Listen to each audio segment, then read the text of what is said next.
Hi there, this is Sarah Kuhn. If you are an INFJ or in a relationship with an INFJ or related to an INFJ in any way, and you want to figure out how they operate, what makes them tick, and how to communicate with them better, this is the show for you. It's called The Quiet Ones. This is a show that deconstructs INFJs, what they are, how they think, how they feel, how they operate, and how they relate to people with other personality types. Whether you have just found out that you're an INFJ or have known for a number of years, there is something for everyone. You will learn more about your personality type so that you understand who you are and understand how you operate in the workplace, in relationships, in your family, and with friends. I want you to walk away from every episode feeling like you have a place of belonging, feeling like you are no longer alone, feeling like you have a place to be heard and seen and understood as you really are. This is a place to connect with other INFJs, to learn and grow and really thrive. I want to give you inspiration and real life strategies that are going to help you figure out how to live your best life every single day. Though INFJs are very rare, you are not alone in this world. You are not the only one who thinks the way that you do and feels the way that you do. Hear from real INFJs just like you. Hi there, I'm Sarah Kuhn. Welcome to another episode of The Quiet Ones. I am so excited for the episode today, you guys. We have an amazing guest that I can't wait to get to. I just have a couple of things to go over real quick before we get to the interview. So the first thing that I want to tell you about is I am doing a masterclass on how to find self-love. And I really hope that you will join me. It's this Thursday at 6 o'clock. You can find the link to sign up in the show notes. This subject is so very important to me. I have struggled my whole life with having enough self-confidence, having enough self-love, and it affects so many areas of my life. And once I've realized that this was a problem and have started working on it in the last 5 to 6 years, so much has changed. And really in the last year, so much has changed in my life. And I want to be able to share all of that information with you. So if you struggle with self-love or self-confidence or just that general feeling of feeling like you're not enough, this is really a course that you need to be a part of. It's completely free. Make sure that you sign up. The link for the video, it's a live video, and the link for it will be in your email. So make sure that you check your email and your spam folders as well. The other thing that I wanted to tell you about real quick is this INFJ community group that I have. You guys, it's such an amazing group. And honestly, if you're an INFJ, you really need to be a part of it. So what it is, it's a lot like Facebook, actually, except it's on a different platform and it's a lot better than Facebook because everybody that's in the INFJ community group, we're all INFJs. It's exclusive for INFJs. And everything that's in there pertains to us. So we talk about all kinds of different things, and it's such an amazing place to have this place where you can go, where you know that everybody understands and you don't have to explain things. I shared a post on social media the other day about having to make a phone call and how terrified I was to make a phone call, and I didn't really know what I was talking about. I had to ask somebody questions about something that I didn't know anything about it. And I was so nervous to make the phone call to begin with. And then it got delayed like 5 or 6 hours. And that just made me even more nervous. And then I'm trying to ask questions about something that I don't know anything about. And when I got off the phone, like my hands are shaking and I'm like, ugh. I'm sure that lady really thought that I was an idiot because I had no idea what I was talking about and I just felt completely horrible. And I thought about texting one of my friends. I thought about writing something on Facebook, but I thought, nobody's going to understand. They're going to give me some advice about how, no, nobody thinks you're an idiot, just like normal placation type stuff. Or they're going to be like, why are you so scared to make a phone call? That's ridiculous. But then I thought about this INFJ community group and I thought everybody in there is an INFJ. They're all going to get it. And so I posted something in there, and every single person was like, yep, I totally get that. I feel the same way. I've done the same thing, and I promise you, you're not an idiot. Which was completely awesome, because that was exactly what I needed at that moment. And even though I know that I'm not an idiot, it was just like at that point, I was like, the whole being overwhelmed because of all the anxiety and the waiting, and, just the whole thing was a lot. But it was so nice to have a place to go, to talk about it, and to feel seen and understood, and to know that other people are going through the same thing.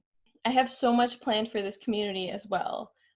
There are a lot of different subgroups that you can be a part of that are specific to different things. And we're going to be doing live videos as well, just live video chats, kind of like an extension of the podcast, almost.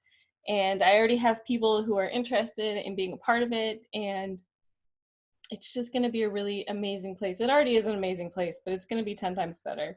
So make sure that you check it out. There's a link in the show notes. You can also go to infjcommunity.com and find the link as well. Okay, so let's get to our guest. Our guest today is Olivia Powell. She is a good friend of mine and just such a wonderful and amazing person, and I really enjoyed talking to her. We spoke for about 2.5 hours, actually. Obviously, the episode isn't 2.5 hours long, because I know that nobody would listen to it, but I picked out the best parts, and that's what you're going to hear now.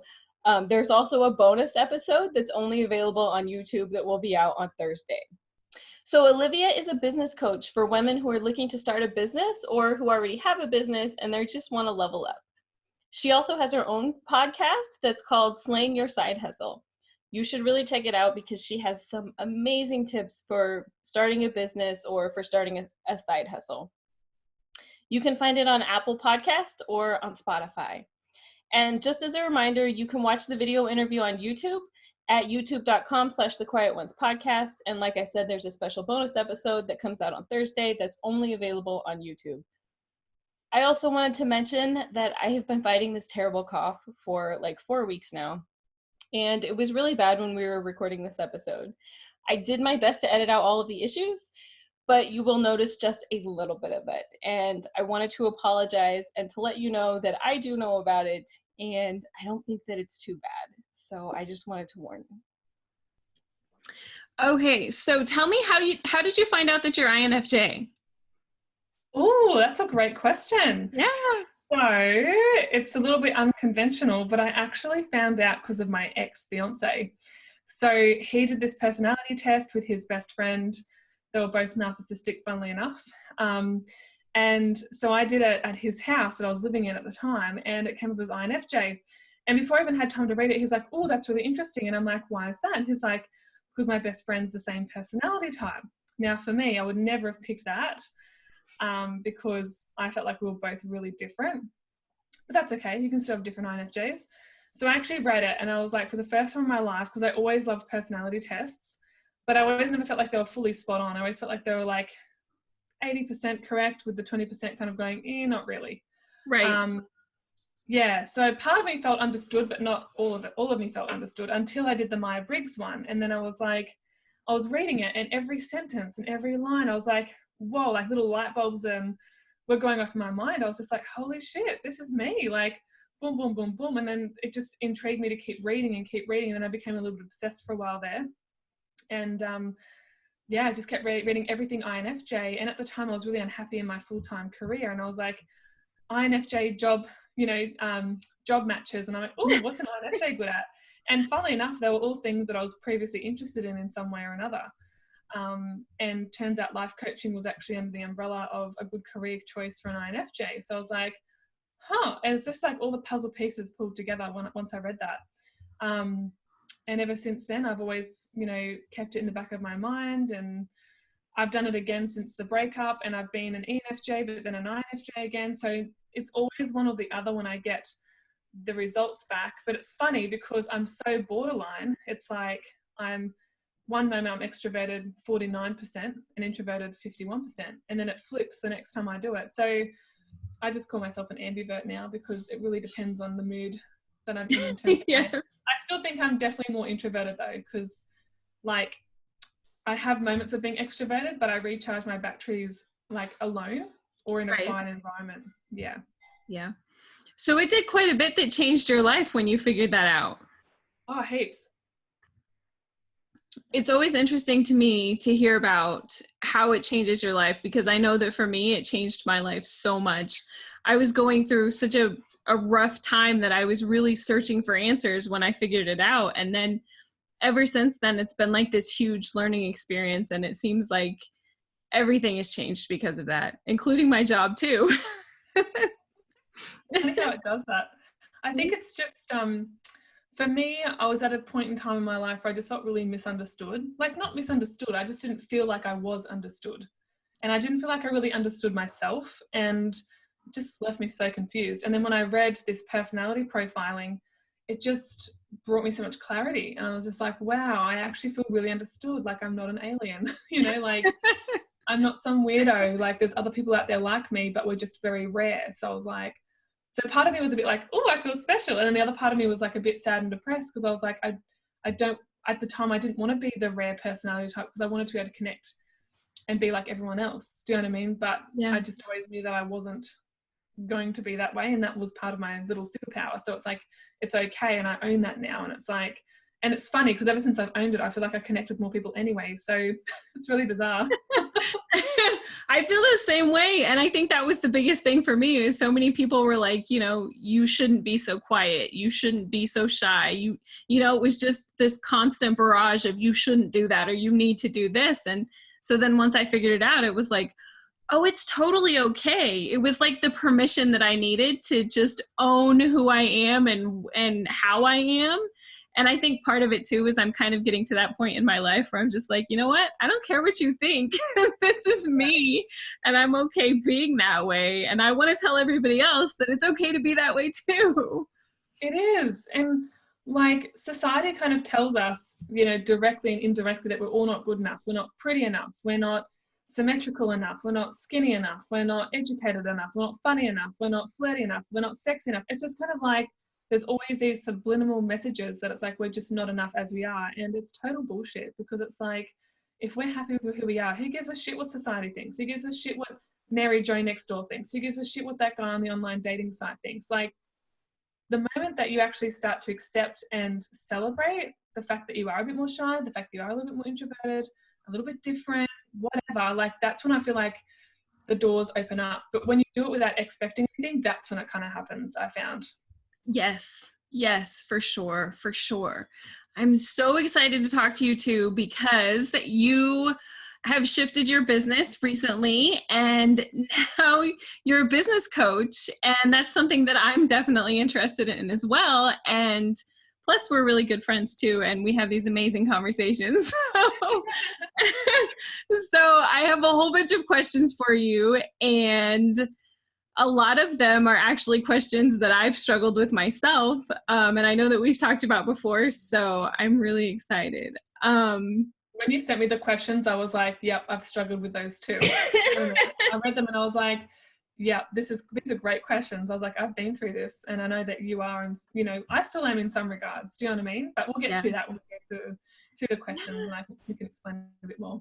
Yeah, so the first one is like the most difficult one for me, and it's something that a lot of people ask me about too. So when you're thinking about starting your own business, or even if you're just thinking about starting a blog or an inspirational Instagram, or maybe you're thinking about a podcast, any kind of way where you're kind of coming out of your shell and you have to put yourself out there. That was one of the hardest things for me to get past when I started my blog. But then once I got comfortable with writing, I was like, okay, I can do this. But then it was like, now I have to do videos. And I'm like, ugh. And we were just talking about that earlier. I'm talking about how I need to do more Instagram live videos. And it's difficult for me because I don't like to be on video, but also it's difficult to put myself out there and to be seen. How do you get past all of that? How do you work through that? Yeah. Such a good question. And I think this is like the major one, probably the biggest one that holds people back, I think, that and perfectionism. So we'll get to that in a sec, because I know INFJs, that's one of their strengths and weaknesses, is what I like to say, not just a weakness. So there's a few things. So the way I think of it is like, okay, let me share a little story. When I first came out as a life coach, or as a relationship coach, technically, because it was my niche, it was a big deal for me because I was like scared of what everyone would think of me. I was scared of judgment. I was scared of people learning about my story because I'd gone through like this abusive relationship, nothing physical or sexual, but definitely emotionally abusive, you know, mentally and spiritually and all this sort of stuff, right? I was mistreated and didn't really know at the time. I talk about it on my podcast, you know, for another day. It's a long story. But for me, actually feeling like I had the confidence to step out of my little shell and dip my toes in the water, the day that I did that was a big day for me. And I was really proud that I did do it. However, and I should say 99% of the people that saw what I was doing was very supportive and commended me and my bravery to do it and blah, blah, blah. And so that felt really great. However, before that was all fully received, I got this scathing message from a psychologist over Instagram. And at the time, I didn't really understand about triggering. Like, I didn't understand that if that person's triggered by something, it's actually there's something going on within them. It's not actually got anything to do with you, right? Yeah. Didn't never understand that. So I took this really personally. And I definitely have always considered and been told by the people that I'm sensitive, which I used to think was a bad thing, but I don't anymore. Because I've worked through that. So this psychologist sent me these written messages, and I've kept them and I will share them one day. In fact, I probably should share them this year in my group because it's actually a really good example of not letting things or someone's opinion hold you back, right? So I'd spent 6 months building up to the point like, yep, I'm going to be a relationship coach. Yes, I'm going to be niching in narcissism and helping codependent women that have been abused. Yes, I'm going to put myself out there, share my story, and come what may, sort of thing. I knew that they'd be good and bad because I'd seen other people ahead of me be attacked by trolls, attacked by, you know, people that were triggered by them, even friends and family that didn't really agree with what they were doing. So I knew that that was eventually going to come my way at some stage, but I did not expect it so early on because I literally received that message within, I think it was like 48 to 72 hours.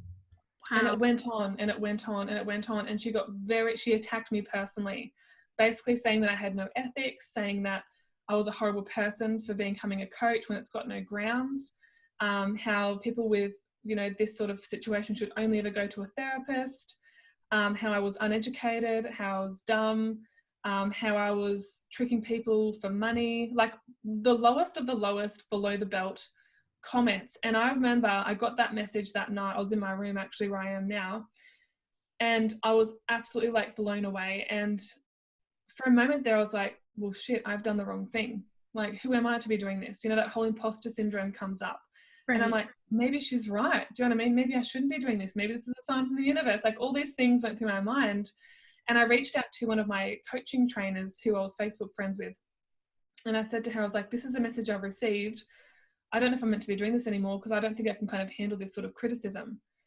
And she coached me through it, which was really lovely of her. She was like, you do realize that this has actually got nothing to do with you. This is that person's own perception of what a coach is and what they do. And she's obviously had a negative experience. And yeah, so I was extremely offended. I was literally at that T intersection of like, what do I choose to do from here? Do I shut myself down, crawl back into my shell and live a very small life because of fear of other people not totally agreeing? And plus I was a big people pleaser too. So having one person out of like, so having like 99% of people being positive and supporting me, I was overlooking that because of the 1% horrible message that I got from someone I didn't even know, who didn't even know who I was or what my ethics and values were, who didn't even know what my intentions were, my visions for helping people. Yeah. It was like this close to literally crawling back in my shell and choosing a different direction. But because I'd done some mindset work, I had to really remind myself of that and overcome and work through that sort of limiting belief. I had to realize, okay, cool. So this psychologist has got a limiting belief going on, and her limiting belief was that coaches can't help women from narcissistic relationships. And I was like, well, that's bullshit, because I worked through my narcissistic relationship and my abuse, and I never used a therapist, and I'm on the other side. And if I can do it, other people can do it. And that was without any help. So I was like, well, if I can be a coach and help people in that way who don't feel the need for a psychologist, then I can absolutely do that. And it's just one person's opinion out of, 100. So, be what may. If that's how she feels, that's okay. Like, I don't have to not do what I want to do just because of one person.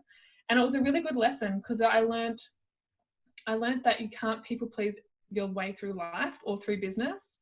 And, you're not going to be everyone's cup of tea, and that's okay. Not everyone's going to agree with you, and that's okay. And even if I did crawl back into my shell, it's like people would probably criticize me for that as well. Do you know what I mean? So you just come in. Yes. So you've got to kind of listen to your own intuition and recenter yourself and realize, okay, that person was triggered because of their own triggers.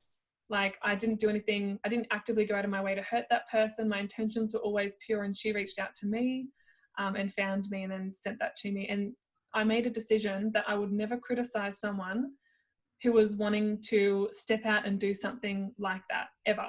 Do you know what I mean? And the people that are ahead of you will never come back and criticize you, or they shouldn't anyway, because they know the road of actually having to put themselves out there and what that's like.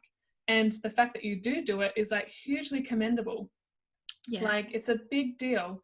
So if someone comes down hard on you, they obviously haven't done that themselves, because if they had of, they wouldn't be imposing all of their limiting beliefs and negative views on you like that.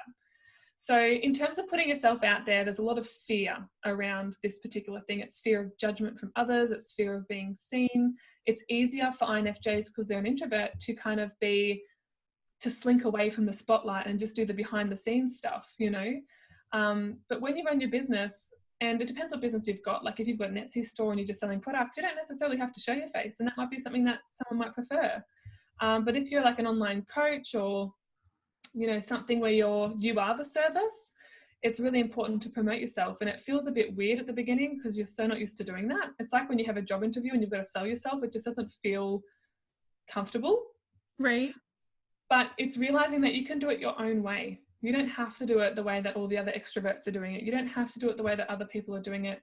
You know, you can pick and choose what feels right for you, but at the same time, there's a difference between letting fear stop you and paralyze you and get in the way, as opposed to just figuring out what your style is.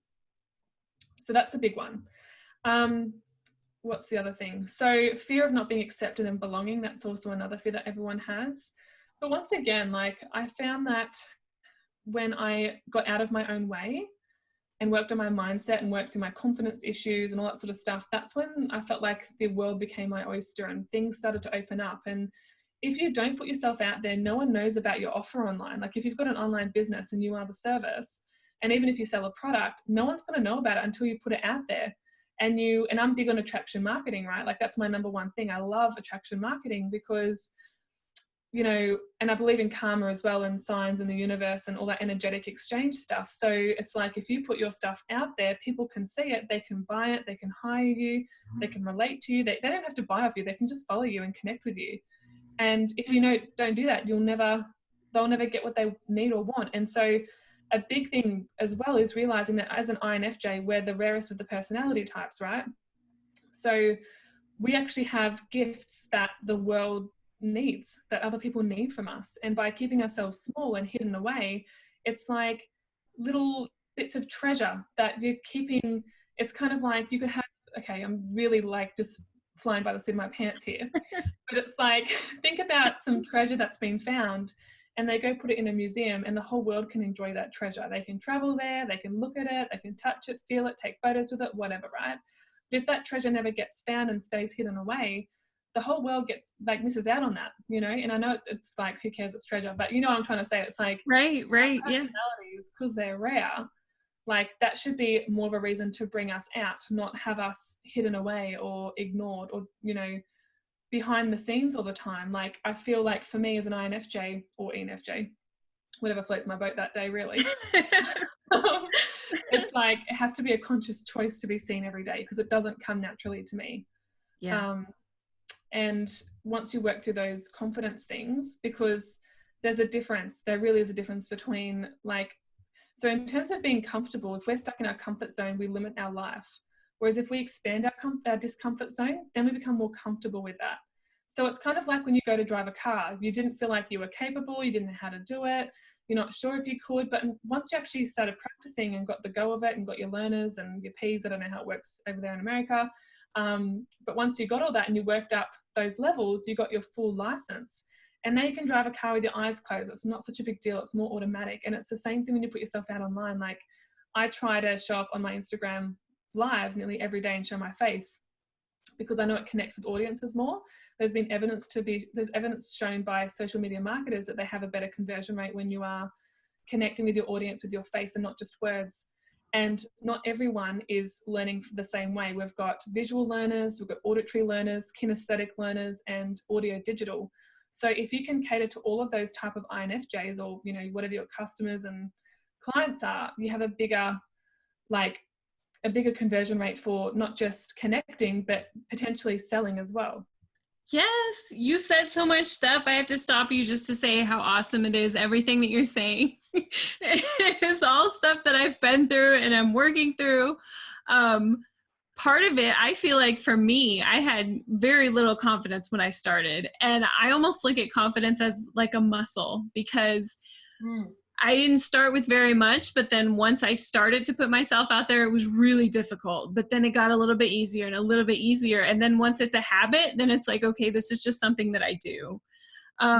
The first video that I've recorded, the first 6 or 8 videos, I have a teleprompter app that I use on my phone, and they had to be absolutely perfect. And I did them like 6 or 8 times at least for like hours, just sitting there like stressing about, can I do this? And then trying to read the script perfectly, but then also trying to make it seem like I wasn't reading a script. So it was like this whole perfectionism thing going on. And then a couple of nights ago, I did my first Instagram live, and I was definitely nervous, but it was so much better. I never would have done that 6 months ago. I just wouldn't have been able to. And, you know, the podcasts are the same way. Before it was like, okay, I have to have every single thing written out word for word, or I'm not going to be able to do it. And it would take hours. And now, especially this past month, I've recorded so many that it's like, okay, who are we talking to today? Let me just sit down and we'll figure this out. Well, like, comfortable with it. I was the same with my podcast, Sarah, literally. I remember the first couple of episodes, I wrote out the whole script and I'm like, pretend like I'm reading it, and I'm trying to pretend like I'm not reading it and like it's off the cuff. And it really wasn't. And I remember I listened back to the first couple of episodes, because I've got like 25 episodes now, I think. But I remember I listened back to the first couple and I was like, oh my God, that sucked. I was like, my energy is so different. Like, it sounds so stiff and so still. So like, yeah. So it's like, it's recognizing that, you know, when you first begin, it's not going to be perfect, and it's okay. It's not meant to be. You're supposed to suck at the start, right? Until you start working on your competence. And then once you become more competent, your confidence just naturally comes. But I think it's important to, like, don't fake it till you make it, because that never works. It feels so inauthentic and so incongruent. But if you can step into the highest version of what you would look like doing that, like, imagine yourself in 2 years' time, how comfortable you'd be, how flowy it would feel, how confident and competent you'd feel. If you can channel your higher version of yourself in that moment, I wish I knew this back then, because that would have really helped me get started. That's going to feel way more, it's going to feel so much more empowering and like so much better than faking it till you make it. Do you know what I mean? Yes, I hate that saying. I actually, I spent years going to a counselor, and one time that was her advice to me, fake it till you make it. And I was like, I paid you to say that? I couldn't Google that, but thanks. What I like a lot better is do it messy. Do it messy and do it scared. And even though it's not perfect, still put it out there, because you can't make the one that, well, it's never going to be perfect, right? But you can't make the one that you're really comfortable with, it's really good, until you've made the one that's messy. And then the next one is a little bit better, and the next one is better, and then it just keeps getting better. And then maybe 6 months down the road, you'll be like, okay, this isn't terrible. I'm happy with this. I'm proud of this. Yeah, it's like starting a new job. Like, you get so nervous about the first day. Am I going to fit in? Am I going to do okay? What are people going to think of me? Like, all these thoughts run through your head, and you just got to realize you've got your L plates on. You're a beginner, you're a learner. You know, everyone's got to start at step 1. You can't jump from step 1 to step 10. Like, Beyonce didn't do that. Do you know what I mean? Like, look at where she started and look at where she's at now. Look at Oprah, you know, where she started out and where she is now. Like, not that I'm saying we're all the next Oprah or Beyonce or whatever, but it's kind of like looking at, you know, everyone had to be a beginner before they could be an expert or be proficient or whatever. And it's okay if you suck at the beginning. Like, you're meant to suck at the beginning. Like, it's happen that way. You know, it's like babies. Like they learn to walk gradually, and then they fall over and they dust themselves off and they get back up again. They don't just give up because they sucked the first couple of steps. And imagine that. Imagine what the population would be like if we all gave up on walking. Like, we'd be bloody useless. Yes. I heard that story not too long ago on a different podcast, and the lady was saying, she's like, I think it was Kathy Heller who was talking about it, who's one of my favorite podcasters, and she was saying that, you know, when you have a baby and they're learning to walk, when they try to walk and they fall down, you don't just say, oh, you know what, that's okay, walking's not for you, we'll try something else. We'll get you a scooter and we just have to like use one leg to push yourself along. You don't do that. You just keep encouraging them and keep encouraging them until they actually can walk. And you know that they can, so you just keep telling them that they can until they believe it. And I feel like be that parent for yourself. Yes. You've got to give yourself some self-grace and realize it's not going to be perfect. And you know what, like, perfectionism was a big thing that held me back in business previously. I feel like I had to get every single, you know, post perfect. I had to get every picture perfect. I had to say all the perfect things. That held me back with coaching as well, because I had my scripts there, and I realized that coaching doesn't work that way. It's very intuitive. It's very flowy. It doesn't work like a system. It's like, people are messy. People are complicated. And you don't have a book to like walk people through that. Do you know what I mean? You have elements of it that you can bring in at different times, but we don't work that way as women either, and humans in general. Right. And so massive imperfect action is a big one that I learned about actually from an ex-boyfriend. He gave me access to one of his online programs, and it was like, this probably doesn't sound very good, but it was this particular person that was running the program. She was actually like a really big famous gambler, and I'm not a really big gambler myself at all, but the principles that she taught, I took with me. And she kept repeating the saying, massive imperfect action, massive imperfect action, massive imperfect action. And it stuck with me. And then I started practicing it. I started just whipping up a post and chucking it up there before I backed out and talked myself out of it. I started, you know, making the big massive impact. Like, this probably wasn't like as big as what some people would think, but for me, putting myself online, you know, on like face on camera, that was a big deal. That was big, massive imperfect action for me. And here's two funny stories. Have I told you the two funny stories about how my Facebook Lives not failed, but weren't perfect? I don't think so. I saw one about a spider. And yeah. I think I was watching that one, or I saw the story, the Instagram story about it. I can't even imagine. So there's two. I'll tell you the first one. So in my very first business, I was with a network marketing company selling skincare and makeup that was long-lasting, anti-aging. I loved it, but I burnt myself out. It's a whole thing.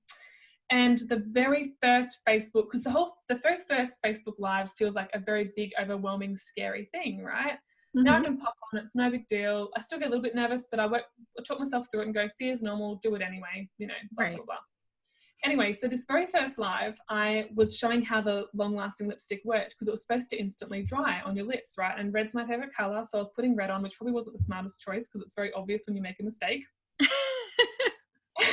Anyway, so I put it on, and I was showing the audience or the watchers or whatever how the lipstick dries straight away and it doesn't smudge or come off, right? But I didn't give it enough time to dry. And so straight after applying it, I got like a tissue, dabbed my lips on it, and it all came up with lipstick. And then I accidentally freaked out, knocked the camera, it fell on the ground. And I had to improvise in that moment because life is messy, right? So I picked it up. I'm having a bit of a laugh. I'm feeling super nervous. I could have just like wet myself.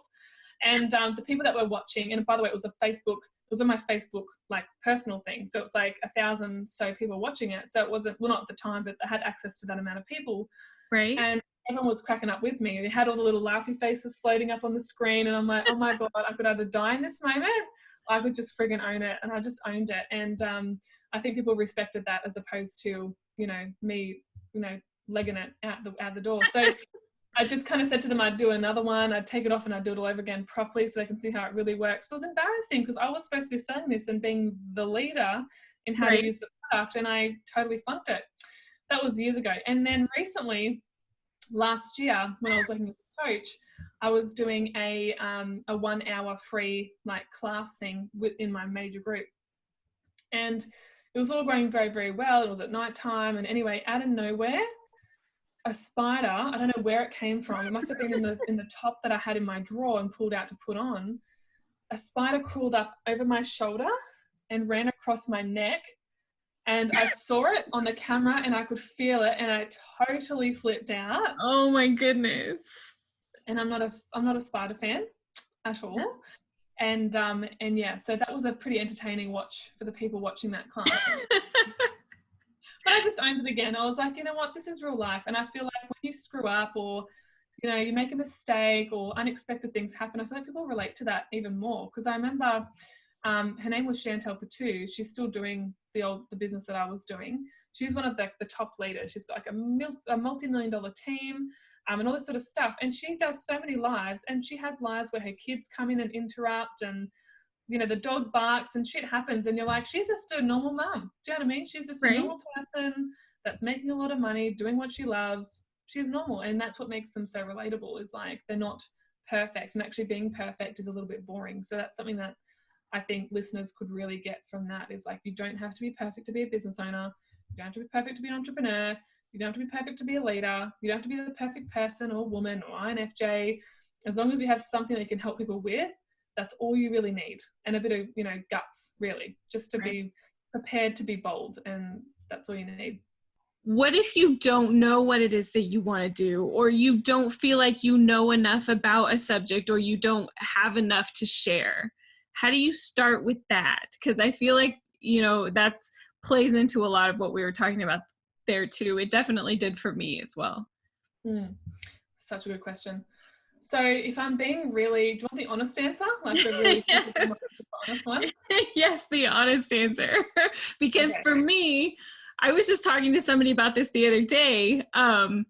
We were talking about going to college, and the guy that I was talking to, he said, well, I wish that I would have went to college, because I feel like it would have made me a lot more respectable, or something like that. I forget the exact word that he used, but that was what he meant. And I said, well, I don't necessarily agree, because I spent 10 years in college and I've never used any of my college degrees. So and when you go to college in the United States, you have to pay for it. So I still have almost $100,000 in college loans for something that I've never actually used, right?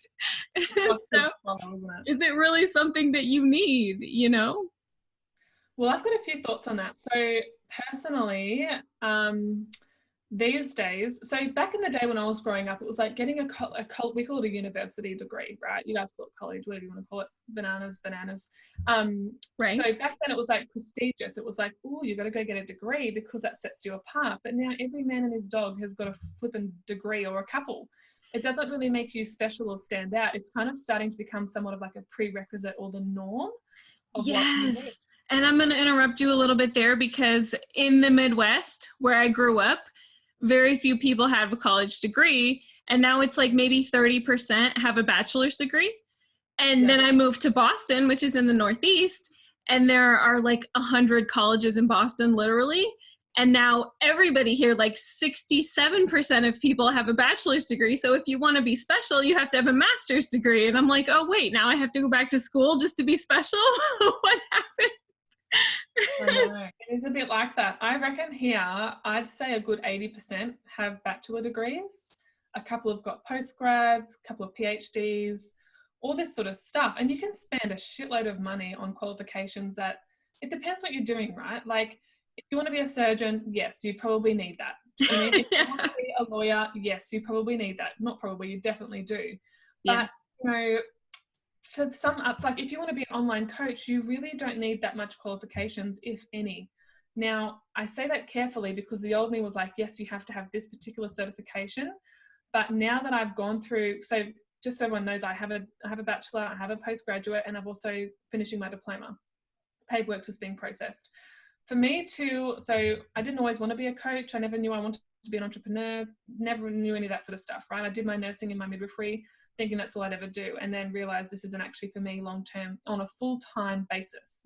Casually here and there, sure, that's fine. But depending what you want to do. So if you want to be a writer, for example, or you want to be, an online, whatever, you don't necessarily need a degree to do that. You just need to be to have a strong why as to why you want to do it, right? Because that's what's going to pull you through, because it does take work, time, energy, effort, focus.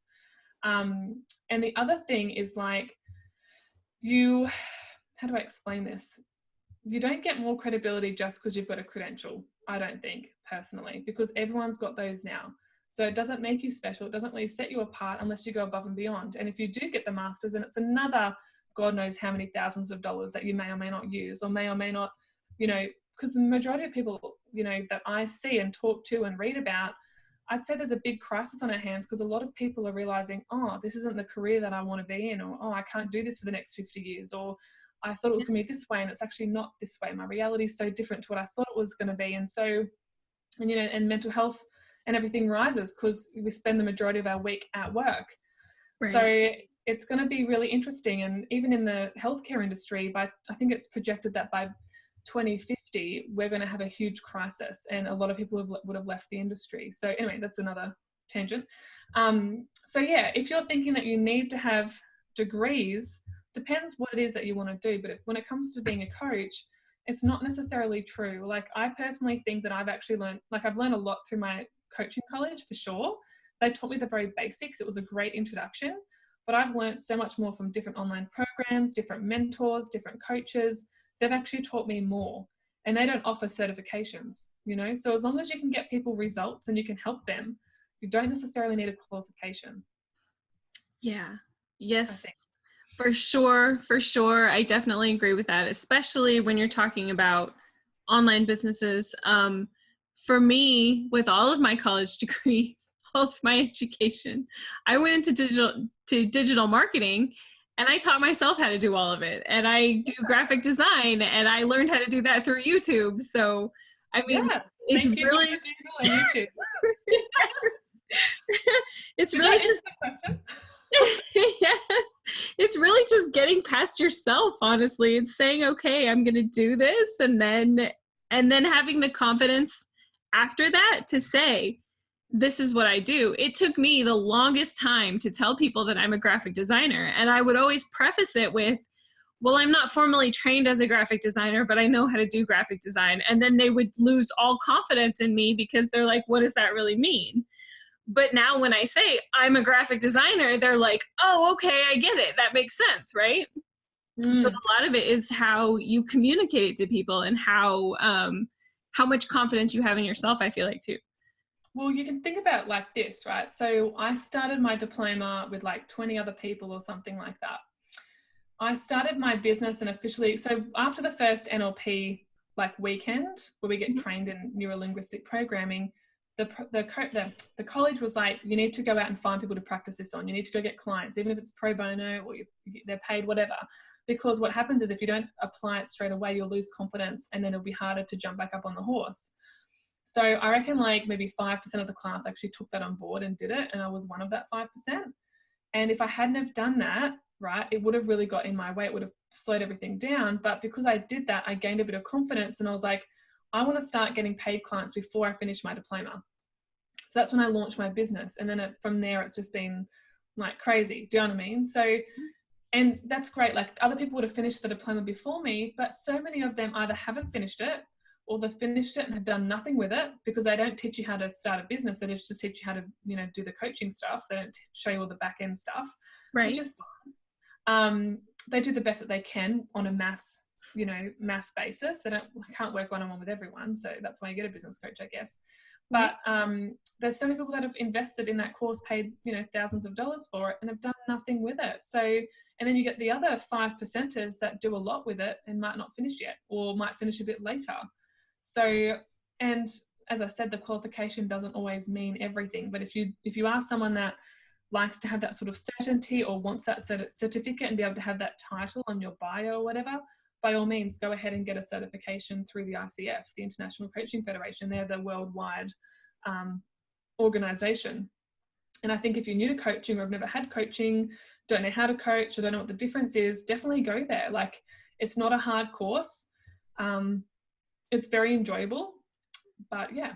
So my next question, how do you get started? You want to start, you know that you want to start a business, you know that you want to start something, even if you don't think of it as a business right now. Maybe you just think of it as a side hustle.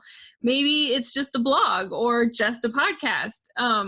How do you even get started? How do you know? And do a lot of people think that you have to start with a website and social media on every platform, and you have to have business cards and stationery and all of this stuff, and they start calculating how much all of this costs.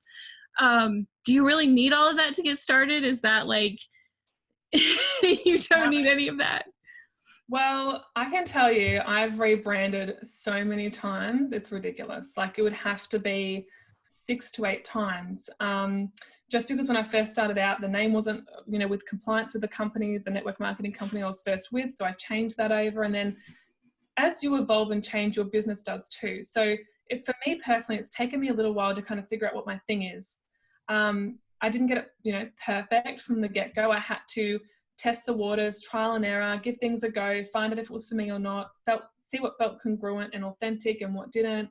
Could I do this forever? Do I want to leave my job for this? Like, there was all these sort of questions I had to answer, but I was only ever going to get to the point where I am now by actually going through all those steps. I couldn't jump to the end, right? So at first I thought, I knew I was interested in starting a business. I knew that I didn't want to be a full-time shift worker forever. It wasn't sustainable for me. I was getting sick all the time. It had a big drain on my life in that respect. So I was looking for something else. And it's really about just giving something new a go. You're not going to find the answers by sitting on your bum at home doing nothing. You have to go out and give things a try. And it's okay if you go out and give things a try and you quote unquote fail, or you don't like it, or it's not for you, because that's one thing that you can cross off your list that you've given a go. Because when you find out, like love, for example, sometimes we've got to go through a couple of partners to find out what we don't want before we can figure out what we do want in a partner and what's right for us.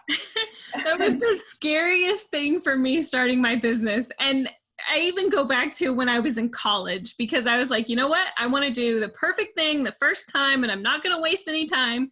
So I'm going to spend a lot of time thinking about it and trying to figure it out. And you know what happened? I ended up with 3 college degrees because I couldn't figure it out. And it was kind of the same thing with my business. Like, I've started 6 or 8 blogs before I actually landed on the one that I really like. And even with that, it's taken on a couple of different shifts as well. So yeah, that's great. I mean, you definitely have to have that mentality of just do it. Just put some effort into it and just start, even, and knowing that it may not be perfect the first time, but and be open to the fact that it could shift, because it could shift a few times. Yeah, and it probably will shift again. Like, if I think about my evolution, it was like skincare and makeup. That was a product-based business. And then I moved to life coaching with no niche. And then I moved into relationship recovery coaching from narcissistic love and men and all that. And then I've pivoted into business coaching. And even with that, your niche can change, because I thought I'll just be a business coach for anyone. And then I realized, no, I need to be a business coach for people that want to market themselves online, have a side hustle. Yeah. Just women. And that sort of thing. So you're still gonna, and even my business coach and her business coach and other business coaches that I know, and not even business coaches, just even life coaches or whatever, they're constantly they're always evolving. So your brand, your online presence will as well. And that's okay. But once you're never going to find your thing until you give it a go and figure out what those things are. And there's no shame in that, like pivoting, changing direction, trying something new out. Like, I remember I tried belly dancing, I tried tap, jazz, ballet, hip hop, until I realized, shit, salsa dancing is my thing. I love salsa dancing, and I never would have discovered that if I didn't right? go first. Yeah. Yeah. There's no such thing as failure. So if you want to try and get the first thing perfect, like, as you just said, you've got all these degrees, you've got thousands of dollars worth of debt. It's like, if you're waiting for things to get perfect, like, life doesn't stop moving until you decide what it is that you want to do. Like, it's still going to move. So you can spend a lot of time, sitting stuck and waiting and staying, or you can actually spend that same amount of time figuring out the things that you do and don't want to do. And it'll bring you closer to where you want to be. Yeah. So, and I didn't even start figuring out what I wanted to do until I figured out what I didn't want to do. And I was like, well, the process of elimination is rough, but but if you just sit there in analysis, you won't figure it out. analysis. That's a real thing. Yeah.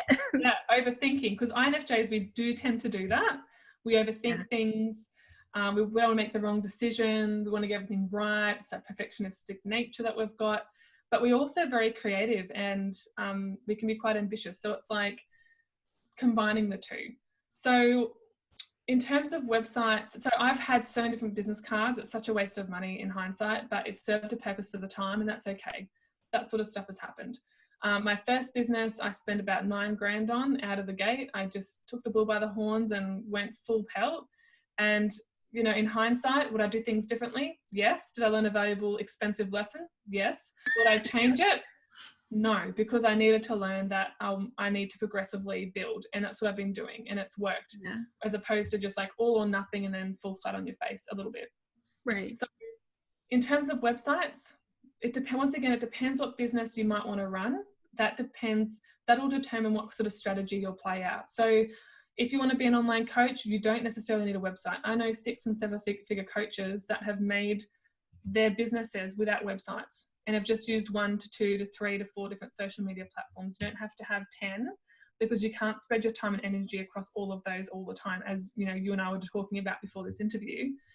So it's about, if you're really stuck and you're like, I just know that I'm miserable in my job and I just need to do something different, write down the things of your job that you don't like, that you don't want to be performing again, that you can't imagine yourself doing for the rest of your life. And then jump on a thing like Amazon, look at different books, different topics, different things that, and even write down your passions and your interests. What are the things that you really thoroughly enjoy that you would be happy probably doing for the rest of your life if you made money or didn't make money? But then the next step is like, you don't also want to treat your business like a hobby, because hobby means it's not really a serious thing. If you're someone that wants to start a side hustle and build your side hustle so that you can go part-time in your business, part-time in your job, and then eventually go full-time, you're never going to get there if you treat it like a hobby, because it means it's optional. Whereas if it's like a, you know, full-on commitment, and it's like, I'm going to make this thing happen, I'm going to make this thing work no matter what, and I'm going to do what I freaking love, that lights me up and that I'm passionate about, no one's going to freaking stop me and get in my way. I'm not going to take no for an answer. And so if you are something that lights you up and you freaking love, it's not going to feel like a waste of time. It's not going to feel like it's draining all of your energy all of the time, because for the most part, you're going to love what you do. But I should also say, don't get stuck in the trap of that whole, if you love what you do, you'll never work a day in your life, because that's complete, excuse my French, bullshit. I love what I do, but yes, it does take work. Is it work that I enjoy 90% of the time? Yes. Is there 10% that I don't particularly love or don't feel like doing sometimes? Absolutely. I'd love to find a business owner that, you know, says that that's not true. Like, I think everyone that I know that's in business and all the life coaches that I work with, peers with, friends with, they all feel the same way about that. Yes, I love it. I love everything that you said. It works out so well. It fits exactly everything that I've experienced and that I go through. And you're such an amazing coach too. Firsthand experience, not that I've paid you, although I definitely should have. Okay. Every time I get stuck, I'm texting Olivia going, okay, what do I do? So tell us a little bit more about coaching. Why would somebody hire a business coach, and what kind of services do you provide for them? Yeah.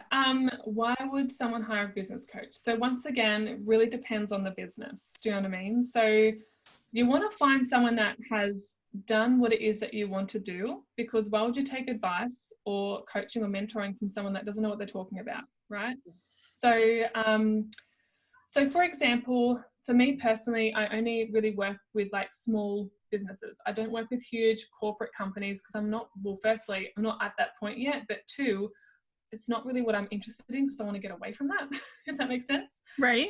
What attracted me to coaching was the fact that I could be my own boss, do things my own way, set my own schedule, have freedom, have choice, you know, be that like unleashed INFJ sort of energy, not feeling enclosed and told how to be and that sort of thing. So that really, this is why this works so well with my personality, because I've played by the rules. I've been the good girl growing up. I've done all the right things, and it hasn't really gotten me very far. And so, yeah, I'm all about freedom and helping other people, but in my own way. So Yeah, so in terms of who I work with, it's usually women between the age of 25 and 40. And they're women who are either miserable in their jobs, want more out of life, you know, are interested in starting a business, but don't know how and have never had any business experience before, or they might already have a business and they've had some experience before. They just want to get it to a point where they're making money or can drop their hours at work, or eventually maybe even want to leave work, and that's okay too.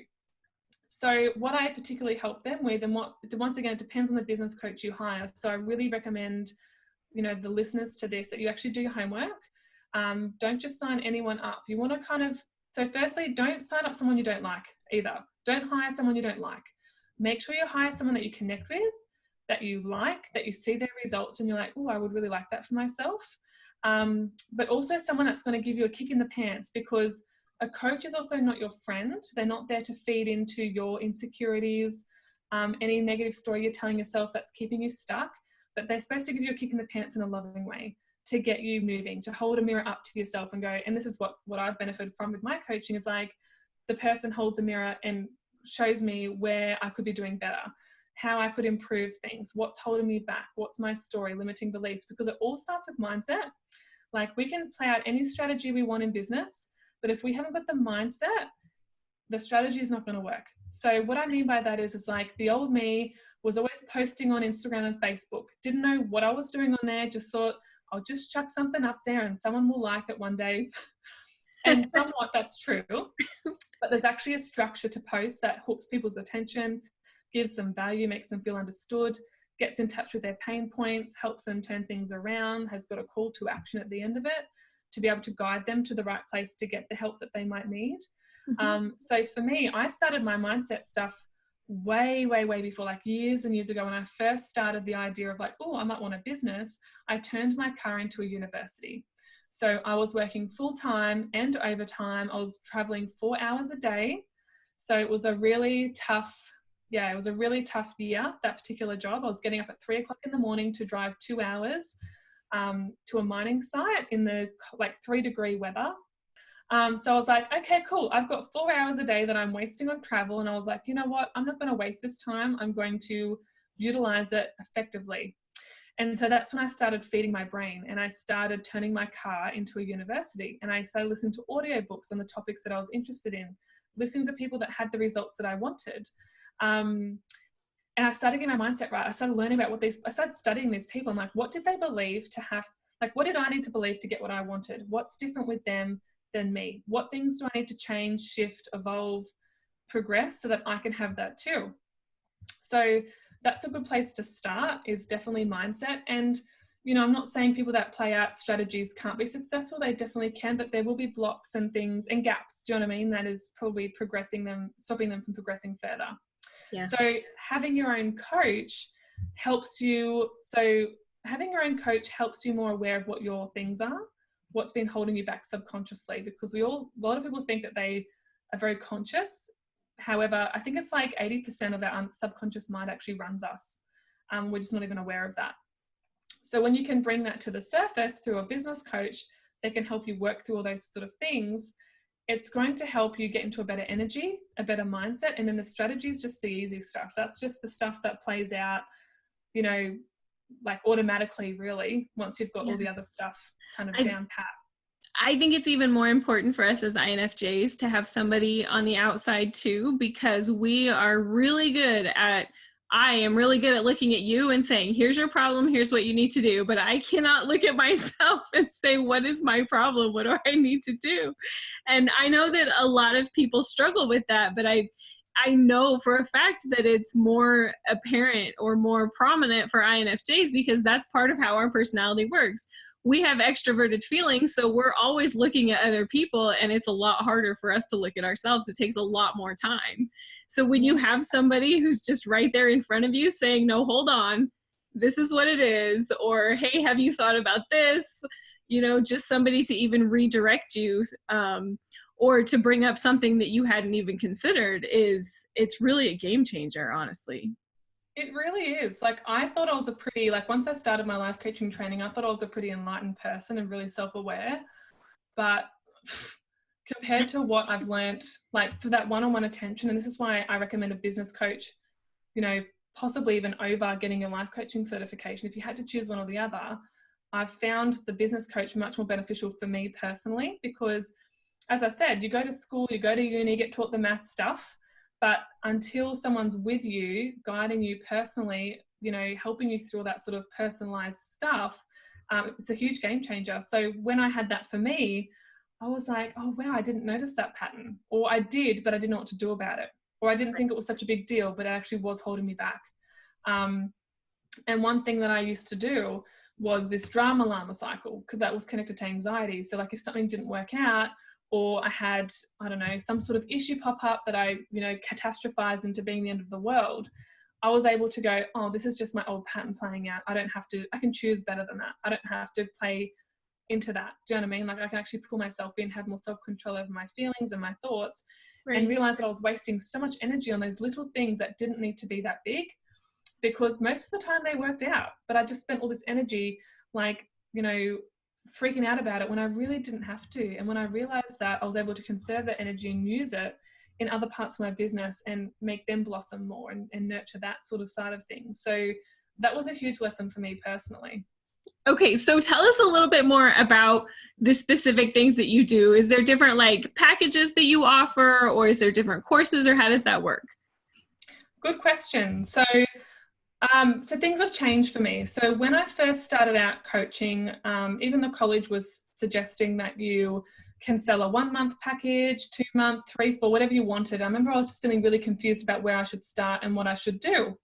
But when I chose to go into narcissistic relationship coaching, I realized you can't really have profound shifts or big transformations in such a short period of time, because there's actually a lot of stuff to go through. Do you know what I mean? Like, you know, once again, how'd you get into that relationship? What led you to there? What ways of thinking have, you know, you like basically formed from this?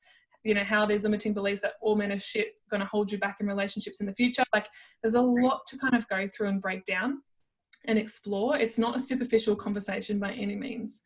So back then I used to have like 3 to 4 month packages, and I found that a lot of my clients were re-signing with me. So I was like, maybe my packages are too short, you know, and I realized pretty quick that they were.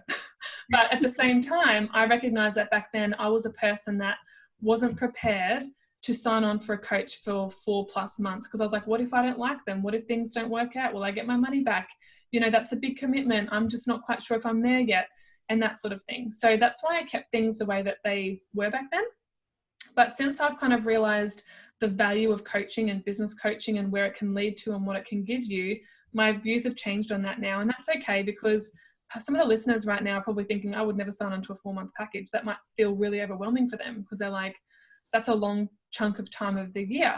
But at the same time, if that person's able to resolve these issues for you and it changes the path and the trajectory of your life from that small period or pocket of time in the book of Sarah or Olivia, that's life-changing. Do you know what I mean? That can literally change someone's life. And it's such a small investment in that, personally, is what I think. So now that I've experienced that myself, my views on it have all changed and evolved past that. So at the moment, what I'm offering is actually a 6-month package. So the way I explained it to a recent client was, you don't need a business degree to start a business. It's legally not required. And a lot of people that do the business degrees, they come out of it 3-4 years later with, you know, as we know, thousands of dollars in college or university debt. And they're spit out at the end of the university system, and they're left there going, what do I do? How do I start a business? Like, what do I want to do it in? And if, once again, we're just playing out strategy and that person hasn't worked on their mindset, because once again, universities and colleges don't teach that. That's why the fail rate in business is so high. I think the recent stats is like 60% of businesses fail in their first 12 months.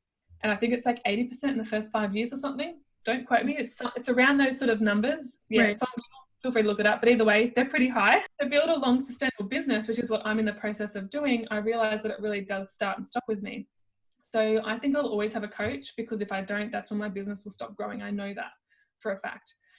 So what I said to this client was, I was like, you know, you can go ahead, go to uni, get your business degree. That's cool. Or you can work one-on-one with someone who knows what they're talking about, has results that you've gone through the lessons that you're going to go through, that, you know, because once again, someone that's starting out in business may not actually know what the pathway is ahead. It's all new. Like, where do I even start?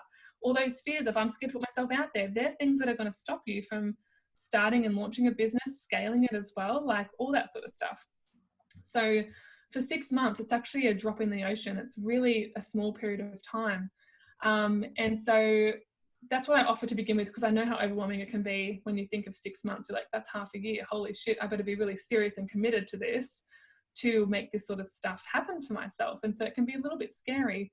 But now that I know the value in it, like that's the minimum that I would offer for a business client. So the sort of stuff we would work on together, as I said, is the triad: mindset, energy, and strategy. And that's just skimming the surface. So looking at that person's psychology, their belief system, their values, how to build a congruent brand, how to have an online presence, which what we talked about was a very small element of that, you know, how to put themselves out there. How to build, as I said, an online brand, how to connect with an audience or their customers, warm leads, hot leads. And as much as I don't like the language, it's like converting. So firstly, it's like dating your audience. So acknowledging that not everyone that follows you or watches you or listens to you is necessarily going to end up as a client or a customer. And that's actually okay, because you don't always want those people to become a customer or a client. Now, I know that sounds really bizarre to people because they're like, well, that's the whole point of a business, but it's actually not from my perspective. I prefer to work with the people that want more for themselves. So I recognize that there's going to be some lifers that might listen, watch, connect, you know, whatever, but they're not ready to make their own business or, you know, sign up or whatever. And that's cool. Like, I still value them, you know, even though they're not like a client or customer, because obviously something that I'm doing relates, like they relate to it in some capacity. They're getting something from it, whether it be educational, entertaining, or empowering, or whatever it is. So that's cool. But then you've got other people that are like, I'm ready for this next level. But, you know, I've had 2 clients that I've dated, you know, unintentionally, I guess, the last maybe 4 to 6 months, or actually no, one of them has followed me for the last 3 years, and she only reached out last year and now she's a client. Like, she needed that time to kind of watch and build that know, like, and trust with me before she could take the plunge, which I totally get, like, and I totally respect that too, because I'm kind of like that as well. Do you know what I mean? Probably less so now, but the old me was definitely like that. Yeah. So yeah, it's about building that connection with people. I hate that saying, like, back when I was doing network marketing, it kind of, there's these theories that go around that it's a numbers game. So you just check off all, you contact all these people, check them off the list that you've contacted them. You know, 1 out of 50 might say yes. For me personally, I hate that shit, because you're treating people like numbers. Yeah. You're treating them like they're a thing to you. It's like you're taking advantage of them. Right. Yeah, which feels icky. It feels gross. It feels disconnecting. And I don't like being sold to like that. Like, I get messages all the time from people that are just trying to sell me something. And I'm like, you haven't even asked anything about me. You've just shoved this offer in my face and gone, bye. And that's not how I work. And that's not how I like to buy. And I know this too, because when I go to the shopping center and I touch an item, before I even know if I like it, they're like, can I put that in the back room for you? And I'm like, bitch, I don't even know if I like this yet. In the most respectful way possible. When I went on a cruise a couple of years ago, and it was the first time that I had ever been to Mexico, and there are these people that it's just their jobs to stand out in the middle of the mall or the shopping center and pull you into the store and like shove stuff in your face, just like what you're talking about. And I'm like, I will buy something, but please just leave me alone. It's intrusive. Yes. It's so intrusive. And I know people that sometimes are desperate for jobs, but it's like, please just do something that's not going to annoy the shit out of other people. Do you know what I mean? Like, just, you know, and, you know, if you're desperate and you need a job, you know, go for it. But at the same time, like, for me, I could never work a job like that, because I would probably hate myself at the end of the day, because I know what makes other people. So it's like, I just know that's not for me. Right. But at the same time, like, yeah, like, you know, when you get door knockers and they're there to promote something to you, but it's like an intrusion of your space. Right. That's why I'm a big fan of attraction marketing. So putting your stuff out there, speaking to your old version of yourself. So if you're going to be a coach or something, you've got to figure out what you've been through in life that you've come out the other side of, that you can potentially help other people through. Because if you've already done it, there's a way that you've done that, and there's massive value in that, and you can help people do the same thing if they're struggling with the same problems. So for me, as I said, I was, you know, engaged and had dated narcissistic men before, didn't know what a healthy relationship was or healthy love. It was very toxic. I didn't know what toxicity was in a relationship. So I had to learn all that stuff. And then I had to learn what a healthy relationship was and how to have boundaries and how to speak up for myself and my needs and all this sort of stuff, right? So I learned all that and I was like, cool, I can actually teach other women how to do the same thing. So that's where I started. So I think it's really about providing a shitload of value, as what you've done with INFJ Woman. Part of the reason why I started following your page was because you're really good at, providing information on what an INFJ is, describing what their personality is like, why they're different, why they're rare, and I could connect with that. So I actually sent a message to Sarah, for the listeners that are listening or watching. I actually sent a message to Sarah and connected with her and asked her on my podcast.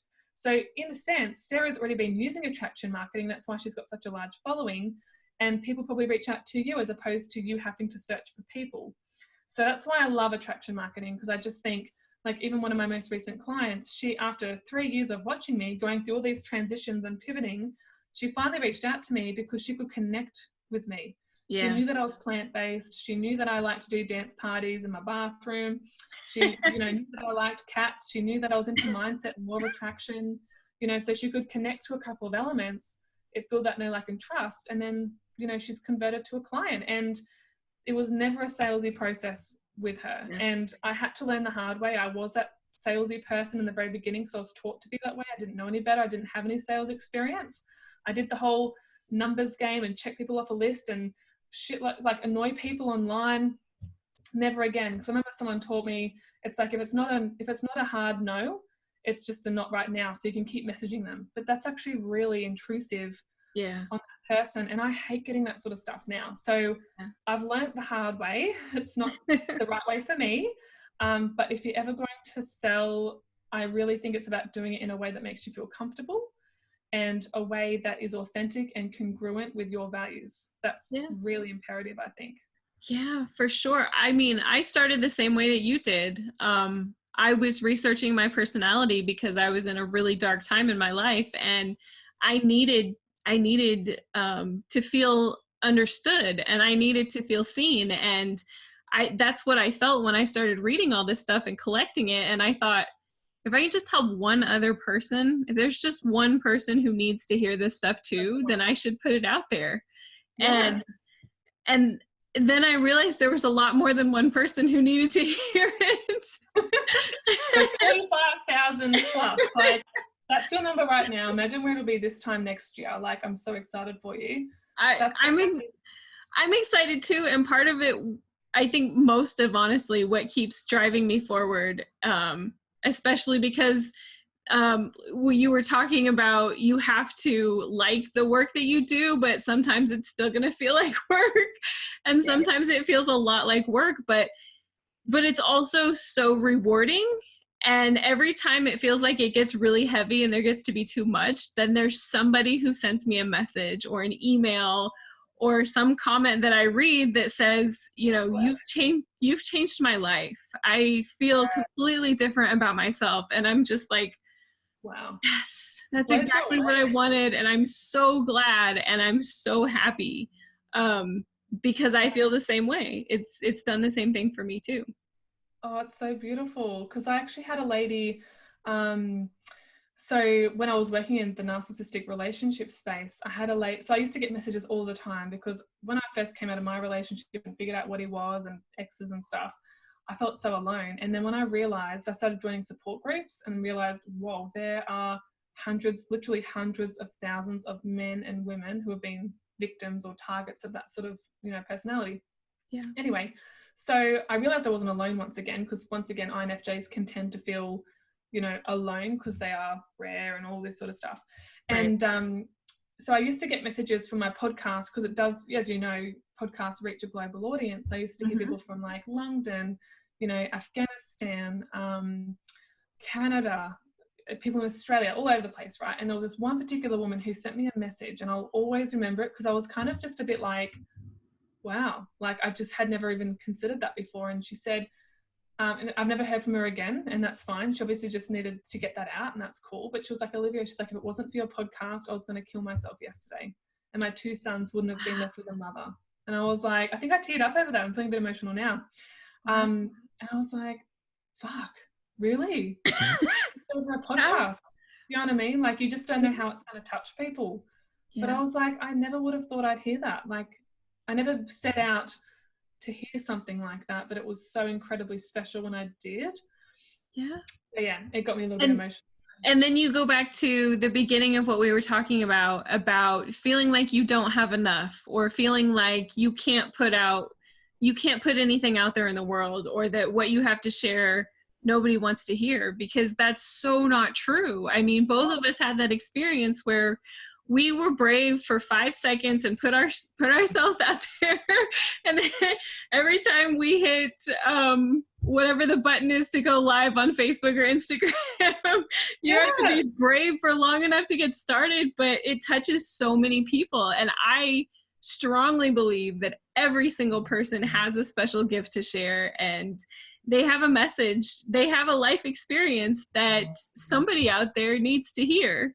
You know what I mean? Like, we all have unique gifts and abilities and insights, and INFJs are actually particularly very insightful individuals as well. So why not use that and make the world a better place? I know it sounds cliche and cheesy, but it's like, if your only purpose in life at the moment is just to get up out of bed, to go to work, to a job that you hate, to pay the bills, do the same thing next week and get the Sunday blues and hate life and wake up on Monday morning not wanting to be doing what you're doing and living Groundhog Day, like, there's so much more to life than that.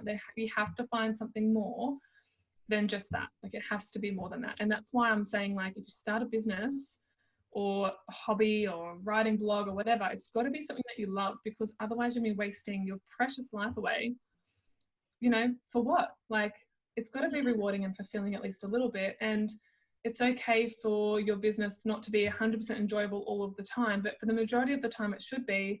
And for me, if I am feeling overwhelmed or stressed or hating a particular element, that's when I know that I need to step back and be like, you know what, I'm going to take the afternoon off, or I need to go have a cup of tea, clear my mind, recenter myself, ground myself, and then get back up on the horse. Or I might need a whole day off just to separate myself from work, business, things that are going on.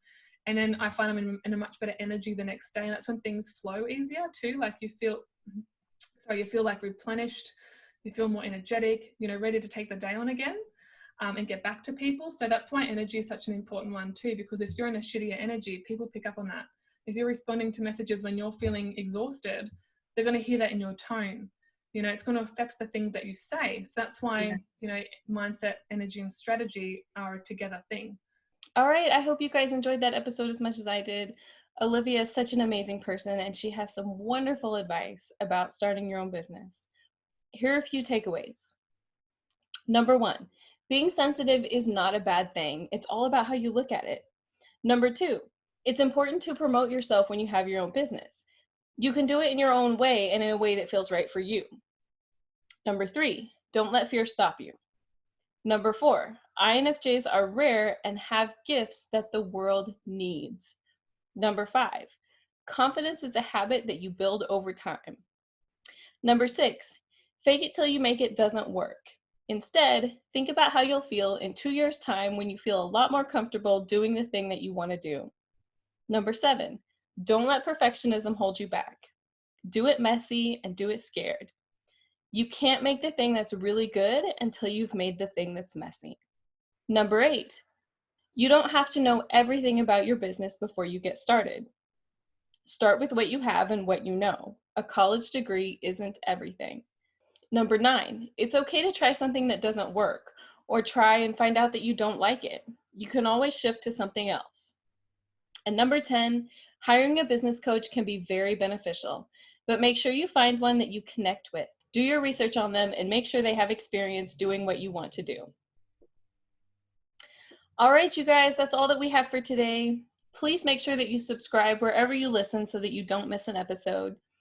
And also, just one more reminder, you can watch the video interviews on YouTube at youtube.com/thequietonspodcast. And there's also an additional bonus episode that's out on Thursday that's only available on YouTube. Also, make sure that you leave a review wherever you listen. It helps people to find us. Leave comments, likes, whatever it is, make sure that you're doing that. Thank you so much for listening, and we'll see you again next week.